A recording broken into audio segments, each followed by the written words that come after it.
नमस्कार, स्वागत है आपका एडवांस इंडिया पर। मैं हूं नवीन चौहान।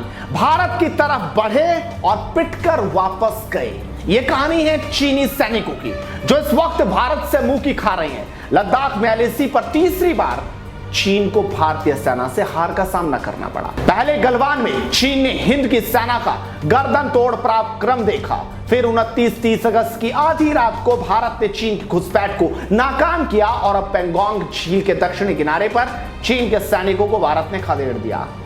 खबरों के मुताबिक पेंगोंग झील के दक्षिणी छोर पर शेनपाओ पहाड़ी के पास चीन ने घुसपैठ की कोशिश की, लेकिन मुस्तैद भारतीय सेना ने उसे नाकाम कर दिया। उनके जवान लगातार बढ़ रहे थे, लेकिन भारतीय सेना ने चीन के सैनिकों को खदेड़ दिया। यह घटना सोमवार शाम 5:30 की से लेकर 6:30 के बीच हुई है। 25 से 50 चीन के सैनिकों ने रेजांग लॉ के उत्तर में बढ़ना शुरू किया। चीनी सैनिकों की एक पेट्रोलिंग टीम लोहे की रॉड और कटीले डंडे लेकर मुखपारी चोटी पर कब्जे के लिए आगे की ओर बढ़ रही थी। तभी भारतीय जवानों ने उन्हें रोक दिया। कई बार चेतावनी के बाद जब चीनी सैनिक नहीं माने, तब जवानों ने उन्हें खदेड़ दिया। इस दौरान सेना ने किसी भी तरह की गोलीबारी से इनकार भी कर दिया है, लेकिन अब चीन ने आरोप लगाया है कि भारतीय सेना ने एलएसी पर उकसाने की कार्रवाई की है और उल्टा भारत पर उकसावे की कार्रवाई का आरोप लगा दिया है। चीन ने भारतीय सेना पर एलएसी पार करने के लिए चीन के सैनिकों पर गोलीबारी की है, लेकिन भारत ने एक बार फिर से चीन के झूठ से पर्दा हटा दिया है।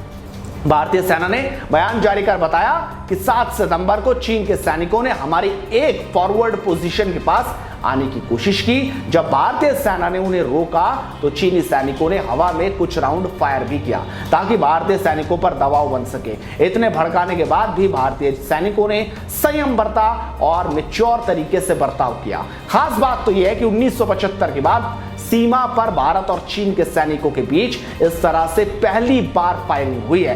भारतीय सेना के मुताबिक चीन के वेस्टर्न थिएटर कमांड की तरफ से जारी किया गया बयान उसके लोगों को और अंतर्राष्ट्रीय स्तर पर लोगों को मिसलीड करने के लिए है। एक तरफ चीन बातचीत की बात करता है तो दूसरी तरफ ऐसी हरकतें करता है। भारत ने ताजा बयान में चीन के दोहरे रवैयों को भी सामने रख दिया है। सरकार ने कह दिया कि भारत जहां एलएसी पर तनाव कम करने की कोशिश में लगा है, चीन जानबूझकर उकसावे वाली गतिविधियां कर रहा है। सरकार ने साफ शब्दों में कहा कि सेना ने किसी भी मौके पर फायरिंग नहीं की है।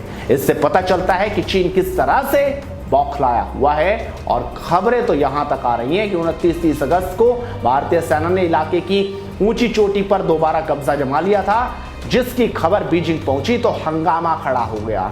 अब इस मामले में चीनी राष्ट्रपति शी जिनपिंग चीनी सेना और अधिकारियों से काफी नाराज हैं और अब चीनी सैनिकों को फिर से भारतीय सेना ने खदेड़ा, उनके मंसूबों पर पानी फेरा तो जिनपिंग की बत्ती गुल हो गई। यानी हम लगातार एक एक चोटी को लेकर रहेंगे और चीनी सेना को इसी तरह पीट कर भगाएंगे।